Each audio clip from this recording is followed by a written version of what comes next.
Welcome to NS kitchen. இன்றைக்கி NS கிச்சனில் நம்ம பிரெட் ஹல்வா எப்படி செய்யலாம் அப்படிங்கிறத பார்ப்போம். அதுக்கு தேவையான திங்ஸ் தான் இதெல்லாம். பிரெட் எடுத்திருக்கேன், சீனி, பால், முந்திரி, பாதாம், திராட்சை, 4 ஏலக்காய் எடுத்திருக்கேன். வாங்க பிரெட் ஹல்வா எப்படி செய்யலாம் அப்படிங்கிறத பார்க்கலாம்.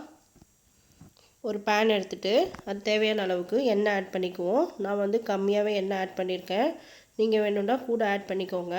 அந்த எண்ணெயிலே நம்ம வந்து ப்ரெட்டை ஒன்று ஒன்றா போட்டு வறுத்து எடுத்துக்குவோம்.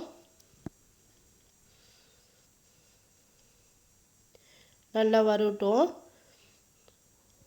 நல்லா வறுத்து எடுத்துக்கலாம். ப்ரெட்டை சவந்துடுச்சு கொஞ்சம் ப்ரெட்டு, ஆனால் நல்லா கிறிஸ்பியாக இருக்குது.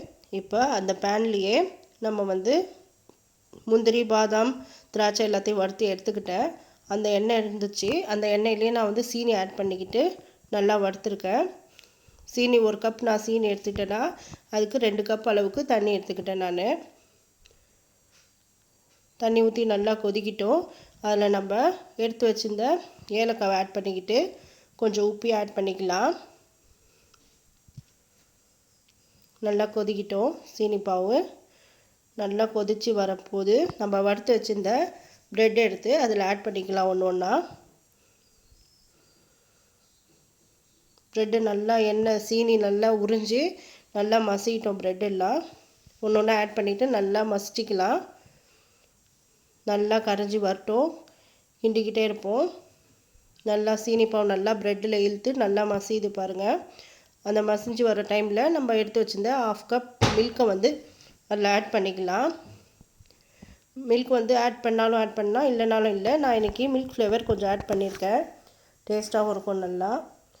நல்லா மசிஞ்சிருச்சு மில்கோடு சேர்ந்து. இப்போ இதில் நம்ம வறுத்து எடுத்து வச்சுருந்த முந்திரி, பாதாம், திராட்சை எல்லாத்தையும் ஆட் பண்ணி நல்லா கிளறி விட்டுக்கலாம். அதில் நான் வந்து முந்திரி வறுத்து வச்சுருந்த நெய் இருந்துச்சு, அந்த நெய்யை எடுத்து அதுலேயே ஆட் பண்ணிக்கிட்டேன். எண்ணெயும் நெய்யுமே நான் ரொம்ப கம்மியாக தான் ஆட் பண்ணியிருக்கேன், அது உடம்புக்கு ரொம்ப கேடு இல்லையா, அதனால் லைட்டாகவே தான் நான் ஆட் பண்ணியிருக்கேன். நீங்களும் ட்ரை பண்ணி பாருங்கள். ரொம்ப டேஸ்டான பிரெட் ஹல்வா ரெடி ஆயிடுச்சு. ட்ரை பண்ணி பார்த்து கமெண்ட் பண்ணுங்கள்.